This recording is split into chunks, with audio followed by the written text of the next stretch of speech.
Shalom saudara yang dikasihi Tuhan, haleluya. Senang kembali bisa menemani malam saudara sebelum saudara tidur dengan renungan malam. Kita masih sama-sama belajar mengenai eksistensi diri kita sebagai manusia, untuk apa kita diciptakan. Dengan kita mengerti hal ini sesuai pewahyuan dari Alkitab, membuat kita semakin menjadi pribadi yang baik tentunya, dan semakin mengerti keberadaan kita sebagai ciptaan Tuhan yang mulia.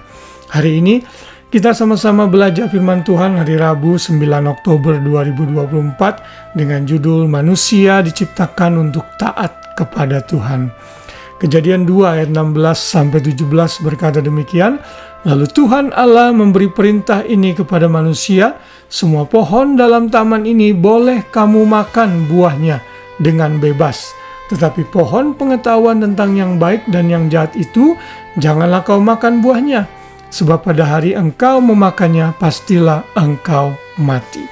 Saudara, rancangan Tuhan atas manusia adalah manusia hidup dalam ketaatan yang penuh kepada Tuhan. Namun di sisi lain, Tuhan juga tidak menciptakan manusia seperti robot yang mudah dikendalikan, sesuai dari apa yang Tuhan mau dan kehendaki. Karena itulah Tuhan memberikan kebebasan kepada manusia untuk memilih apakah mau taat kepada Tuhan atau bertindak dalam ketidaktaatan. Kita tahu kisah selanjutnya dalam Kejadian 3, manusia memilih untuk tidak taat kepada Tuhan dan melanggar perintah yang baru saja kita baca tadi. Sehingga akhirnya Hawa kemudian memakan buah yang dibilang baik oleh ular, si iblis itu. Kemudian ia juga memberikan kepada suaminya. Sehingga mereka jatuh dalam dosa dan mereka didapati telanjang lalu menghindar dari Tuhan. Sejak itulah ketidakketaatan manusia semakin hari semakin merosot sampai hari ini. Roma 3 ayat 10 berkata, seperti ada tertulis, tidak ada yang benar, seorang pun tidak. Setiap manusia yang lahir dari rahim ibu adalah keturunan Adam. Saat keturunan Adam ini lahir, maka benih dosa itu ada di dalam orang itu. Karena itulah Roma 3:23 juga berkata, karena semua orang telah berbuat dosa dan telah kehilangan kemuliaan Allah, karena itu patut dihukum sebenarnya.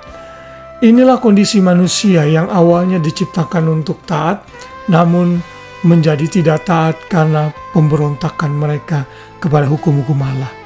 Karena itulah sebagai orang percaya, kita sekarang mengerti bahwa hukum maut ini yang sudah datang melalui Adam dan Hawa hanya bisa di-cancel dan diubahkan di dalam korban Kristus di atas kayu salib saat Tuhan menebus manusia dari dosa melalui karyanya di kayu salib. Setiap orang yang menerimanya diberi hak untuk menjadi anak-anak Allah dan dimampukan untuk hidup dalam ketaatan, kembali kepada rancangan semula yang Tuhan sudah berikan kepada manusia, yaitu hidup dalam ketaatan kepada Tuhan. Efesus 2 ayat 10, ini adalah ayat kelanjutan dari ayat yang terkenal, ayat yang ke-8 dan 9, di mana kita diselamatkan karena kasih karunia melalui iman semata. Tidak ada seorang yang bisa memegahkan diri.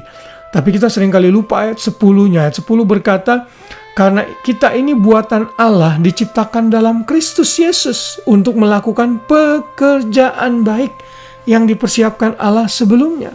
Ia mau supaya kita hidup di dalamnya. Kita bukan hanya harus taat 1 kali, 2 kali, 3 kali, atau beberapa kali, tapi Tuhan mau kita hidup di dalamnya. Artinya ketaatan kepada Tuhan itu jadi gaya hidup kita sehari-hari dan setiap saat.